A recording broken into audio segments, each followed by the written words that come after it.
Les livres des juges, c'est comme une saga de yo-yo, hein, où la vie est toujours en haut et en bas, en dents de scie. On voit les enfants d'Israël faire du bien, après commencer à faire du mal.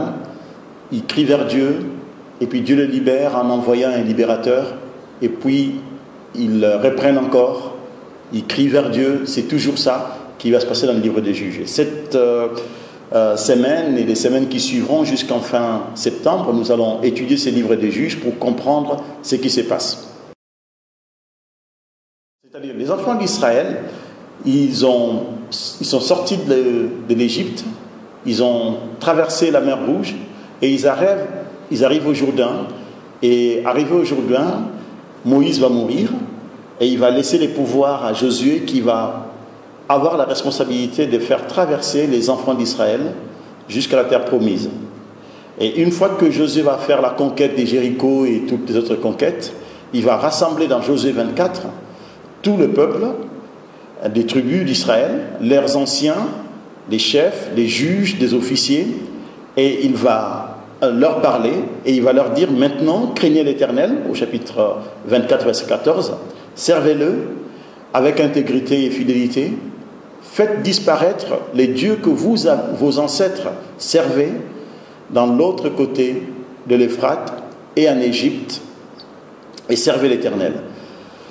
Cela veut dire simplement que depuis Abraham, déjà qui venait du côté de l'Irak, et qui priait d'autres dieux qui n'étaient pas l'Éternel, puis après il y a eu l'appel d'Abraham dans les chapitres 12 de la Genèse, les enfants d'Israël continuaient toujours, entre guillemets, à servir Dieu, mais en même temps à avoir les règles de servir d'autres dieux. Les dieux de l'Euphrate, de l'autre côté de l'Euphrate, les dieux d'Égypte, et même les dieux des Cananéens, les pays où ils vont habiter. Et Josué va leur dire: si vous voulez, servez l'Éternel, mais quant à moi et ma famille, nous servirons l'Éternel. Les enfants d'Israël vont lui dire: nous certainement pas, nous n'allons pas abandonner les seigneurs, nous allons les servir, on ne servira pas d'autres dieux. Puis Josué va insister en disant que vous ne serez pas capables, mais eux ils vont dire: non, nous aussi nous servirons l'Éternel car c'est lui notre Dieu. Josué va insister, mais ils vont dire: nous servirons notre Dieu, nous les servirons.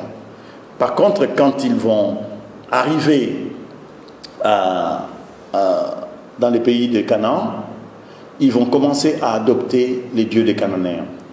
Et c'est ça ce que le livre des juges va nous raconter. Cette histoire où les enfants d'Israël luttent entre servir Dieu et aussi servir le Dieu qu'ils ont gardé des pays des Cananéens. Le livre des juges est divisé en deux parties. Il y a deux prologues et aussi deux conclusions qui encadrent la partie centrale du livre, qui est la partie où on parle de tous les juges.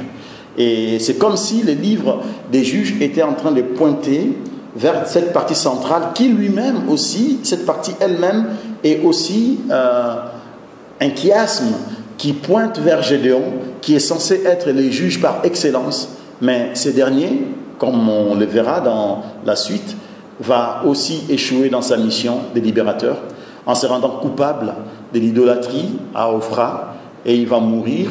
Quand il va mourir, la nation sera au même état spirituel que quand il a été appelé. Donc il a été même, je pense, pire que cela. Les trois premiers juges, Othniel, Ehud, Déborah, Barak, sont victorieux, mais les trois derniers ont des succès très mitigés ou limités. Je dirais même que les premiers juges combattent les Cananéens, mais les derniers vont se combattre entre eux. On voit Jephthé qui combat les Éphraïmites, on voit même les Benjamites qui risquaient d'être éliminés complètement. Le livre se termine avec les deux conclusions qui racontent l'échec des Lévites. Donc il y a totalement un manque de leaders charismatiques et même la prêtrise est apostate et même corrompue. D'où les deux refrains qui vont revenir dans le livre des juges. Les Israélites furent alors ce qui déplaît à l'Éternel et servirent les Baals. Et l'autre refrain, c'est à cette époque-là, il n'y avait pas de roi en Israël. Chacun faisait ce qui lui semblait bon. Ce qui se passe dans le livre des juges, ce chiasme qu'on trouve, donc les deux prologues qui pointent vers la partie centrale, donc la tribu de Juda qui va s'opposer aux Cananéens, où on voit à la fin la tribu de Juda qui s'oppose aux Benjamites. On commence par attaquer les nations païennes, Et à la fin du livre des Juges, on s'attaque entre eux. Et aussi Israël qui abandonne Yahvé, qui crie et qui se tourne vers Baal. Et vers la fin, au chapitre 17, Israël qui se livre à l'idolâtrie. Et la partie centrale également est un chiasme, où on voit d'abord qu'il commence par Othniel, c'est une femme israélite qui est à l'origine de sa réussite. Et puis Samson, à la fin, c'est des femmes étrangères qui sont à l'origine de sa chute. Et Éhoud, qui porte un message à un roi étranger et qui tue les Moabites au gué du Jourdain. Également Jephthé, qui envoie des messages à un roi étranger et qui tue les Éphraïmites au gué du Jourdain. Nous voyons également, il y a une femme, Yaël, qui tue Sisera et met un terme à la guerre. Également, à la fin, au chapitre 9, on voit une femme qui tue Abimelech et met un terme à la guerre. Et tout ça, ça pointe vers l'histoire personnelle de Gédéon. Et Gédéon, c'est un chef charismatique quand même, mais qui a échoué.